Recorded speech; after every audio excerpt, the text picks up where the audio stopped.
Assalamualaikum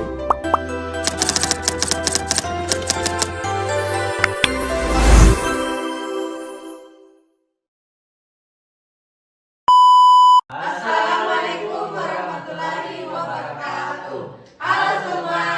Perkenalkan, kami dari kelompok 3. Kami akan membawakan materi presentasi mengenai fungi atau jamur. Selamat menyaksikan.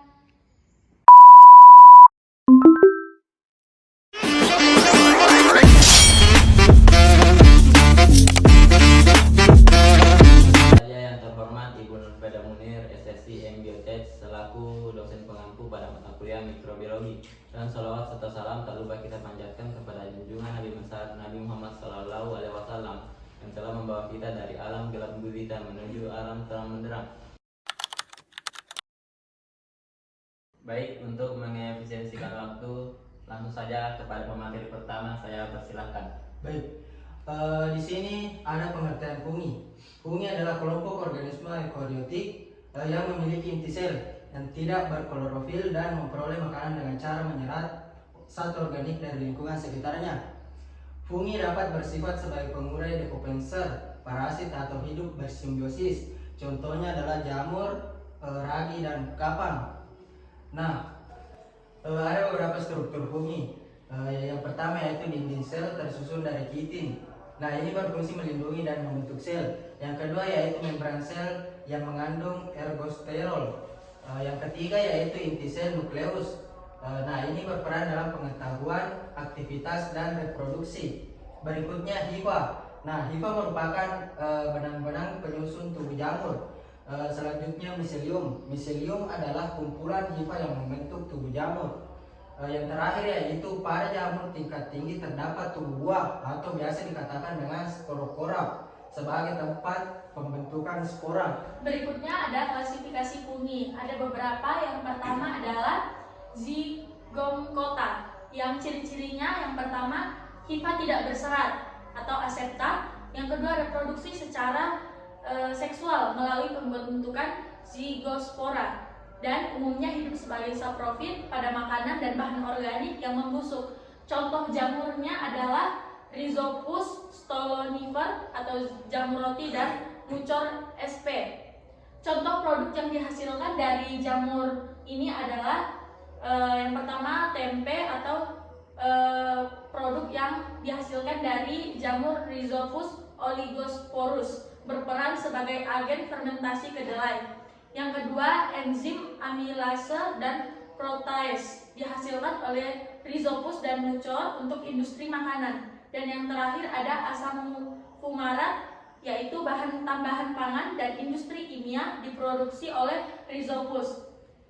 Untuk klasifikasi yang kedua ada Ascomycota atau jamur katung. Ciri-cirinya hifanya berserat atau septat, reproduksi seksual menghasilkan askospora di dalam askus, dan kelompok fungi terbesar dan sangat beragam.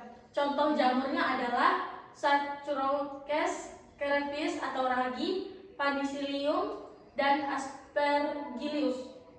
Contoh produk yang dihasilkan adalah roti, berbagai jenis kue, dan minuman fermentasi.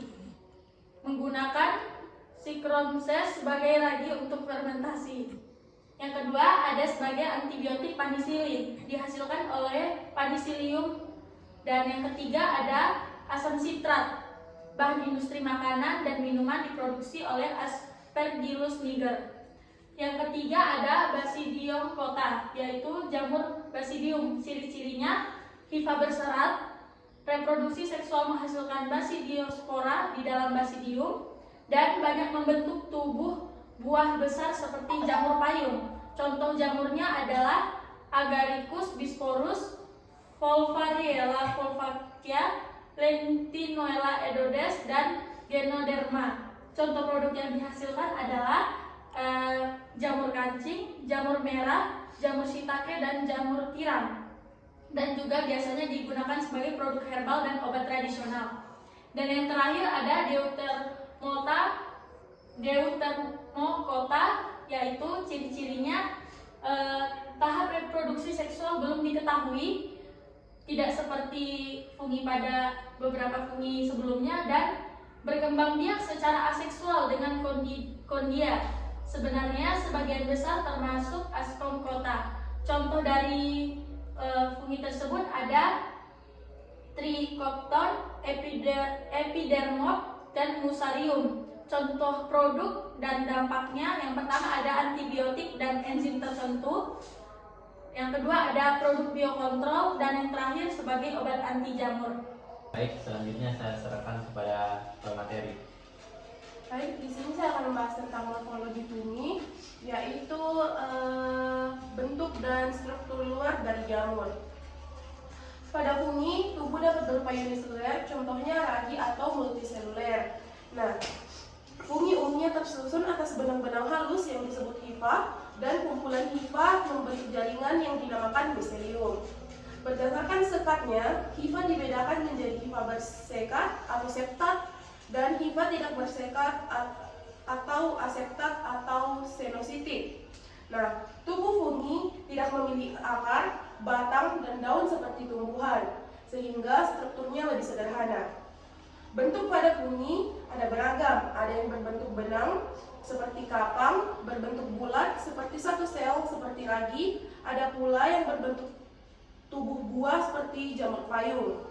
Nah, warna pada fungi bervariasi, misalnya putih, hitam, hijau, atau coklat. Namun itu semua tergantung dari jenis pigmen dan sporanya. Pada jamur tingkat tinggi terdapat bagian khusus seperti tudung yang disebut pileus, tangka yang disebut dengan stipe, dan insang yang disebut dengan lamella, yang berfungsi sebagai tempat pembentukan spora.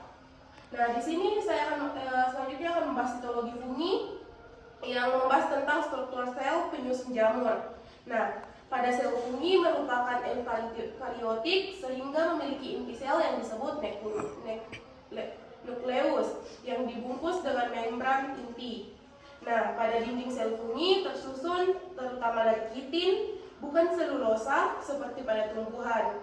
Nah, di dalam sitoplasma terdapat organel seperti mitokondria, ribosom, retikulum endoplasma, dan badan Golgi yang berperan dalam metabolisme sel.